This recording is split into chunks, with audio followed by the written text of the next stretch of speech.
Hello students, कैसे हैं आप सभी। दीपक लक्ष्य हब यूट्यूब चैनल के ऊपर सभी का हार्दिक अभिनंदन करता हूं। आपका बहुत बहुत स्वागत करता हूं। मैं उम्मीद करता हूं कि आप बहुत ही बेहतर होंगे।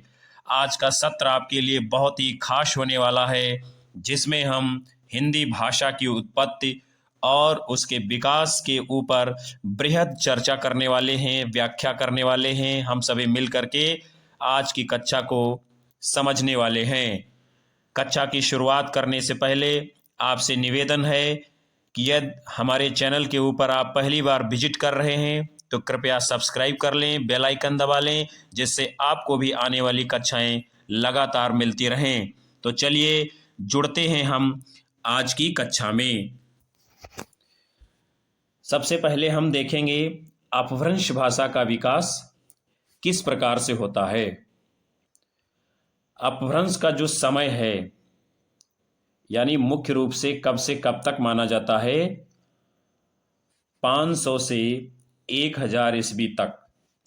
500 से 600 ईस्वी के आसपास लौकिक प्राकृत से विकसित होने वाली भाषा क्या है, अपभ्रंश है। यानी अपभ्रंश जो आपकी ये भाषा है, इसका विकास किससे होता है, लौकिक प्राकृत से। अपभ्रंश, अप, भ्रंश और घई शब्द का अर्थ है पतन, परंतु अपभ्रंश साहित्य से अभिप्राय प्राकृत भाषा से विकसित भाषा विशेष के साहित्य से है। अपभ्रंश भाषा अवहंस, ग्रामीण भाषा, देशी भाषा, अभिरोक्ति, आभीरी इत्यादि विविध नामों से भी पुकारी गई है। अपभ्रंश अर्थात तृतीय प्राकृत एक संधिकालीन भाषा है, क्योंकि यह मध्यकालीन आर्य भाषा और आधुनिक भारतीय आर्य भाषाओं के बीच की कड़ी मानी गई है। ये प्रश्न भी पूछा जाता है कि मध्यकालीन आर्य भाषा और आधुनिक भारतीय आर्य भाषाओं के बीच की कड़ी कौन है, तो आपकी अपभ्रंश भाषा है। अपभ्रंश का सर्वप्रथम प्रयोग किसने किया है, आचार्य ब्याडी, पतंजल से पूर्ववर्ती ने किया है। यानी पतंजल से जो पहले के हैं आचार्य। अपभ्रंश का सर्वप्रथम प्रामाणिक प्रयोग पतंजल के महाभाष्य में मिलता है। और अपभ्रंश या प्राकृताभास हिंदी में रचना होने का पता कब चलता है, विक्रम की 7वीं सदी में मिलता है। अपभ्रंश का सबसे प्राचीन उदाहरण भरत मुनि के नाट्य शास्त्र में प्राप्त होता है, जिसमें अपभ्रंश को क्या कहा गया है, विभ्रष्ट कहा गया है। डॉक्टर भोलानाथ तिवारी और डॉक्टर उदय नारायण तिवारी का मत है कि भाषा के अर्थ में अपभ्रंश का सर्वप्रथम प्रयोग 6ठी सदी के चंड के प्राकृत लक्षण रचना में हुआ है। रामचंद्र शुक्ल की मान्यता है कि अपभ्रंश नाम सर्वप्रथम वल्लभी राजा धारसेन द्वितीय के शिलालेख में मिलता है। यानी सभी विद्वानों के अलग अलग मत हैं। किशोरी दास वाजपेयी ने अपभ्रंश को क्या कहा है, अणाड़ा भाषा कहा है। अपभ्रंश के 2 से 27 तक भेद किए गए हैं, परंतु सामान्य रूप से क्या होता है, अपभ्रंश के क्या है, प्राचीन 5 प्राकृतों से 5 अपभ्रंशों का विकास माना जाता है, जिनसे आधुनिक भारतीय आर्य भाषाएं विकसित हुई हैं। इस दृष्टि से कपिल देव द्विवेदी के शब्दों में कहा जा सकता है क्या, कि प्राचीन प्राकृत और वर्तमान भारतीय भाषाओं को मिलाने वाली कड़ी अपभ्रंश भाषाएं हैं। डॉक्टर हरदेव बाहरी ने अपभ्रंश को पश्चिमी प्राकृत माना है। इस अपभ्रंश की जो है ध्वनिगत विशेषताएं क्या हैं, जैसे प्राकृत भाषा की सभी ध्वनियां अपभ्रंश में विद्यमान हैं। अपभ्रंश में छोटा आ, छोटी ई, छोटा ऊ, ए, अ, ह्रस्व स्वर एवं बड़ा आ, बड़ी ई, बड़ा ऊ, ए, ओ दीर्घ स्वर थे। इस प्रकार अपभ्रंश में कितने स्वर थे, 10 स्वर थे। अ और औ ये स्वर अपभ्रंश में नहीं थे। कुछ भाषा वैज्ञानिक अपभ्रंश के 8 स्वर मानते हैं, किंतु उदय नारायण तिवारी, हरदेव बाहरी जैसे भाषा वैज्ञानिक उक्त 10 स्वरों का ही प्रतिपादन करते हैं। उदय नारायण तिवारी ने अपभ्रंश के व्यंजनों की संख्या 30 मानी है। कितनी मानी है? 30 मानी है। फिर जो है स्वरों के लोप, आगम इत्यादि की प्रवृत्ति प्राकृत तुलना में अपभ्रंश में बढ़ गई थी। अपभ्रंश में ऋषि ध्वनि सिर्फ लेखन में थी, उच्चारण में नहीं। उकार की प्रधानता जैसे कामु, एकु इत्यादि अपभ्रंश की मुख्य विशेषता है। यानी अपभ्रंश क्या है? उकार बहुला भाषा है।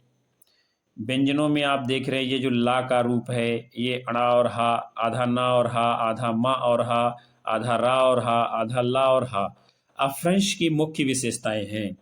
शा सिर्फ पूर्वी अपभ्रंश में मिलता है। शेष व्यंजन संस्कृत की भांति अपभ्रंश में मिलते हैं। अपभ्रंश में 30 व्यंजन मिलते हैं। फिर जो है शा तथा शा के स्थान पर प्रायः सा का प्रयोग अपभ्रंश में मिलता है। विपर्य, समीकरण, विषमीकरण, स्वर भक्ति के लक्षण अपभ्रंश में समान रूप से प्राप्त होते हैं। अकारण अनुनासिकता की प्रवृत्ति, दीर्घीकरण की प्रवृत्ति, अंतिम स्वरों का ह्रस्वीकरण, पुल्लिंग का प्रतिपादन, अकारांत इत्यादि अपभ्रंश की अन्य मुख्य विशेषताएं हैं। ये आपने देखा अपभ्रंश की ध्वनिगत या ध्वनिमूलक विशेषताएं। अब हम देखेंगे अपभ्रंश की व्याकरणिक विशेषताएं क्या क्या हैं। जैसे नपुंसक लिंग द्विवचन प्रायः अपभ्रंश में लुप्त हो गए हैं। एक वचन और बहुवचन ही अपभ्रंश में प्रयोग होने लगे हैं। आकारात्मक पुल्लिंग प्रतिपादिक अपभ्रंश में मुख्य हो गए। स्वार्थिक डा प्रत्यय का अधिकाधिक प्रयोग अपभ्रंश में हुआ। पुरुषवाचक सर्वनामों में कमी आई। तिगंत के बदले कृदंत रूपों का प्रचुर प्रयोग अपभ्रंश में मिलता है। ये तिगंत और कृदंत क्या हैं? प्रत्यय हैं। विभक्ति का स्थान परसर्गों ने ले लिया। परसर्ग यानी कि कारक जिसे आप कहते हैं। अपभ्रंश में वाक्य में पदों का स्थान सुनिश्चित हो गया। धातु रूप एवं नाम रूपों में कमी के कारण अपभ्रंश में सरलता आई और अपभ्रंश का स्वरूप संयोगात्मक से वियोगात्मक हुआ, अर्थात विभक्तियों के स्थान पर परसर्गों का प्रयोग होने लगा। तत्पश्चात शब्द समूह संबंधी विशेषताओं को हम देखेंगे। अपभ्रंश में तत्सम शब्दों की अपेक्षा तद्भव शब्दों का अधिक प्रयोग हुआ। अपभ्रंश में देशज शब्द प्राकृत पाल की तुलना में अधिक मिलते हैं। परवर्ती अपभ्रंश में विदेशज शब्दों जैसे अरबी, फारसी, तुर्की इत्यादि का आगमन हो गया। अपभ्रंश में ध्वन्यात्मक एवं दृश्यात्मक शब्द गढ़ने की प्रवृत्ति प्रमुखता से देखने को मिलती है। इसके उपरांत अब हम जानेंगे अपभ्रंश के प्रमुख कवि कौन है। कवि स्वयंभू, ये कहाँ के रहने वाले थे? कर्नाटक के। 783 ईस्वी के लगभग। इनकी रचना कौन सी है? पौमचर्यु में राम के चरित्र का विस्तार से वर्णन किया है। इनकी अन्य कृतियां हैं रिठणेम चर्यु, कृष्ण गाथा से ये संबंधित है, पंचमी चर्यु, स्वयंभू छंद, हरिवंश पुराण। ये अपभ्रंश के वाल्मीकि कहे जाते हैं। इनकी उक्त आरंभिक तीनों रचनाएं कैसी हैं? प्रबंध काव्य हैं। फिर जो दूसरा नाम आता है अपभ्रंश के कवियों में प्रमुखता से, वो हैं आपके पुष्पदंत, और ये 10वीं सदी से संबंधित हैं। ये शैव थे। शैव यानी कि भगवान शिव के उपासक, बाद में जैन हो गए। इनकी रचना जैन महापुराण में 20,000 पद्यों में 63 महापुरुषों यानी जैन तीर्थंकरों के चरित्र का वर्णन किया गया है। इनकी जो अन्य रचनाएं हैं, अणय कुंवर चर्यु, इसी को नागचरित कहते हैं, जसहर चर्यु, यशोधरा चरित्र कहते हैं, हरिवंश पुराण। पुष्पदंत को अपभ्रंश का वेद व्यास कहा जाता है। शिव सिंह सेंगर ने इन्हें अपभ्रंश का भवभूति कहा है। फिर अगले जो महत्वपूर्ण कवि हैं उनका नाम है धनपाल। ये भी 10वीं सदी के कवि माने जाते हैं। इनकी रचना भविष्यत कहा में एक वणिक की कथा के माध्यम से मनुष्य के हृदय की मार्मिक अभिव्यक्त हुई है। यह एक चरित काव्य है। अपभ्रंश के इस प्रथम प्रबंध काव्य को विंटरनित्ज महोदय ने क्या कहा है? रोमांटिक महाकाव्य कहा है। किसको? भविष्यत कहा रचना को। फिर जो है अगले जो कवि हैं अपभ्रंश भाषा के, उनका नाम है अब्दुल या अब्दुल रहमान, जिनको आप कहते हैं। इनका समय 12वीं से 13वीं सदी माना जाता है। इनकी श्रृंगारिक रचना है संदेश राशक। ये खंड काव्य है। इसमें विक्रमपुर की एक वियोगिनी की विरह कथा एवं नायिका के नक्शिक का मार्मिक वर्णन हुआ है। फिर जो अगले कवि हैं जिनदत्त सूरि, इनकी रचना उपदेश रसायन रास है। यह एक नृत्य गीत रासलीला काव्य है जो 80 पद्यों में रचित है।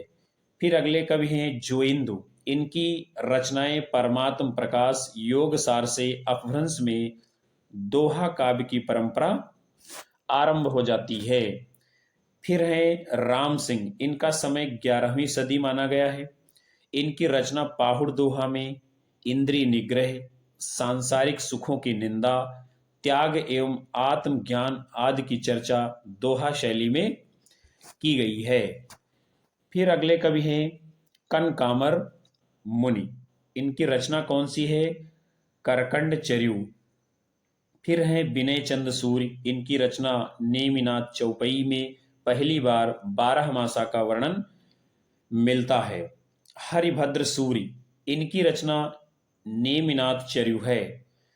फिर अगले कवि हैं जैनाचार्य हेमचंद्र। 1088 से 1197 इनका काल माना जाता है। इन्होंने प्राकृत का व्याकरण ग्रंथ सिद्ध हेमचंद्र शब्दानुशासन नाम से लिखा। इसमें अपभ्रंश रचनाओं से दोहे उद्धृत हैं। इनकी जो अन्य रचनाएं हैं कुमारपाल चर्यु, देशी नाम माला कोश एवं त्रिशिष्ट शलाका पुरुष चरित हैं। इन्हें बहुत ही महत्वपूर्ण बात इनके बारे में कही गई है, कलिकाल का सर्वज्ञ भी कहा जाता है। फिर जो है अब हम इसके उपरांत अपभ्रंश भाषा की आरंभिक रचनाओं के ऊपर एक नज़र डालेंगे। जैसे कि नाट्यशास्त्र, ये आचार्य भरत मुनि की रचना है। 32वें अध्याय में अपभ्रंश का पहला नमूना प्राप्त होता है। विक्रमोर्वशीय, ये कालिदास का नाटक है। इस नाटक के चतुर्थ अंक में अपभ्रंश का दूसरा नमूना मिलता है। फिर कुवलयमाला कथा है, उद्यतन सूर्य की रचना है। फिर सक्कय पाय उभय शुद्धाशुद्ध पय समतरंगगत वंगीर, यह रचना परिनिष्ठित अपभ्रंश के बिल्कुल निकट है। ये प्रथम रचना है जिसमें क्या है, अपभ्रंश गद्य के नमूने मिलते हैं। फिर जो है परवर्ती अपभ्रंश का जो पश्चिमी साहित्य है क्या है, संदेश राशक। ये 12वीं सदी के पूर्वार्ध में लिखी गई अब्दुल रहमान की रचना है। और अब्दुल रहमान ये कहाँ, मुल्तान के रहने वाले थे जो आजकल पाकिस्तान में है। बाहुबली रास शालिभद्र सूर्य की रचना है, गुजरात से संबंधित है। थूलिभद्र फागु जिन पद्म सूर्य की रचना है, ये भी गुजरात से संबंधित है। नेमिनाथ चौपई विनय चंद सूर्य, ये भी गुजरात से संबंधित है। समर रास अम्बदेव सूर्य की रचना है, ये भी गुजरात से संबंधित है। नेमिनाथ फागु राजशेखर सूर्य, ये भी गुजरात से संबंधित है। शालिभद्र कक्का अज्ञात कवि की है और ये भी गुजरात से संबंधित है। और जो इसके प्रारंभिक नमूने हैं, प्राकृत पैंगलम 12वीं से 15वीं सदी, बब्बर, जज्जल, विद्याधर, हरिब्रह्म एवं अन्य, ये सब क्या हैं, मध्य प्रदेश से संबंधित हैं। फिर है षडावश्यक बालावबोध चरण प्रभ सूर्य, और ये भी क्या है, गुजरात से संबंधित है। फिर जो है पूर्वी प्रदेश का अपभ्रंश साहित्य, दामोदर पंडित, ये 12वीं सदी के माने जाते हैं।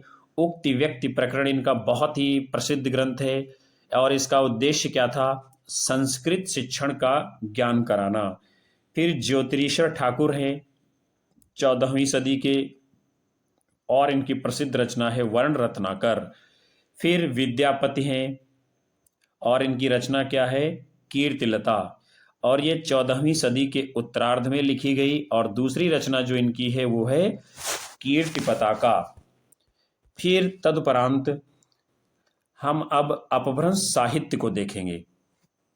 जैसे राम काव्य, तो स्वयंभू ने जो लिखा है पद्मचरित या रामचरित, इसमें 5 कांड हैं और 83 संधियां हैं। त्रिभुवन जी हैं, पौमचर्यु लिखा है इन्होंने, 90 संधि हैं। स्वयंभू के पुत्र द्वारा 7 संधियों को और इसमें जोड़ा गया है। पुष्पदंत ने महापुराण लिखा है, रैधु ने पौम पुराण लिखा है। ये सारे ग्रंथ और कवि क्या हैं? राम काव्य से संबंधित हैं।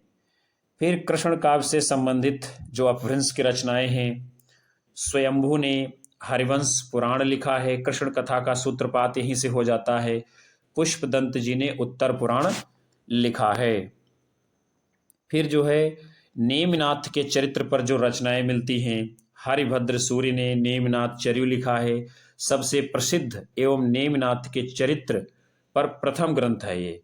विनय चंद सूरि, इन्होंने नेमिनाथ चौपाई लिखी, अपभ्रंश की प्रथम रचना है जिसमें 12 मासा का उल्लेख मिलता है। फिर जो है चरित काव्य जो अपभ्रंश में लिखे गए हैं, पुष्पदंत ने नाग कुमार चरित या राय कुमार चर्यु, जसहर चर्यु, यशोधा या जसहर के चरित्र पर है। फिर कनकामर मुनि ने करकंड चरित, बौद्ध जातकों में करकंड बुद्ध के रूप में स्वीकृत हैं। फिर जो रैधु कवि हैं, इन्होंने करकंड चरित लिखा है। फिर है बाहुबली के चरित्र पर लिखे गए चरित काव्य, जैसे कि शाल्यभद्र सूर्य की रचना बाहुबली रास है। फिर उसके उपरांत कथा काव्य हम देखेंगे, जैसे धनपाल ने भविष्यत कथा लिखा है, अन्य नाम सूर्य पंचमी लोक कथा पर आधारित ये काव्य रचना है। फिर जो है रहस्यवादी काव्य जो लिखा गया है जैन मुनियों के द्वारा, जैसे कि जोइंदु के द्वारा परमात्म प्रकाश योगसार, राम सिंह ने पाहुड़ दोहा लिखा है। और रहस्यवादी काव्य बौद्ध सिद्धों का जो मिलता है, सरहपा ने 8वीं सदी में दोहा कोश लिखा, कान या कढ़ेपा ने, कृष्णपाद आचार्य ने क्या 9वीं सदी में दोहा कोश लिखा है। फिर श्रृंगार और शौर्य का रोमांस काव्य, जैसे हेमचंद्र ने प्राकृत व्याकरण के दोहे लिखे हैं, मुंज कवि ने प्रबंध चिंतामणि में कुछ दोहे संकलित हैं, अब्दुल रहमान संदेश रासक, यह एक विरह प्रधान काव्य है जो कि श्रृंगार से संबंधित है। फिर नीति सूक्ति या अन्योक्ति काव्य, हेम ने व्याकरण ग्रंथ लिखा है, देवसेन ने सावधम्म दोहा ग्रंथ लिखा है, सोमप्रभ सूरि ने कुमारपाल प्रतिबोध लिखा है, जिसमें नीति परक बातें, सूक्ति परक बातें या अन्योक्ति के माध्यम से काव्य रचना की गई है। फिर जो है गद्य साहित्य देखेंगे आप, उद्योतन सूरि, इन्होंने क्या कुवलय माला कहा शब्दकोश लिखा है।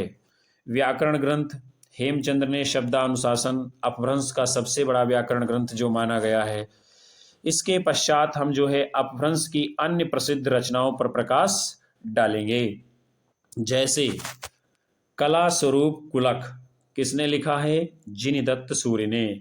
चरचरी किसने लिखा है? जिनिदत्त सूरि ने। त्रिषष्ठी महापुरुषम गुणालंकार, इसको पुष्पदंत ने लिखा है। दोहा कोश सरयपाद ने लिखा है।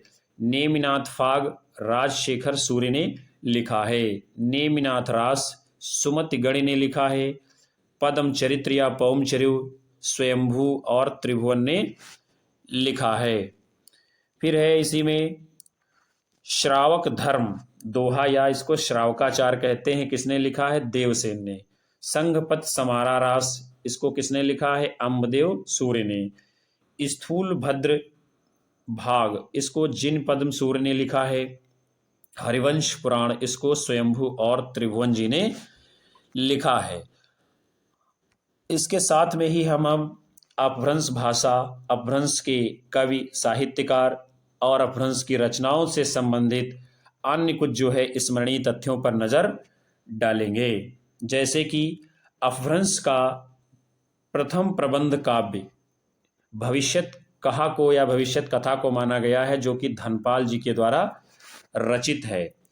अपभ्रंश में राम काव्य के प्रणेता यानी प्रथम कवि जो हैं स्वयंभू को माना जाता है, और ये अपभ्रंश के वाल्मीकि भी कहे जाते हैं। विद्यार्थियों, आपके लिए इस कक्षा का एक एक बिंदु, एक एक पॉइंट बहुत महत्वपूर्ण है, जो हर एक प्रश्न अपने आप में बनेगा और आपकी परीक्षा में देखने को मिलेगा।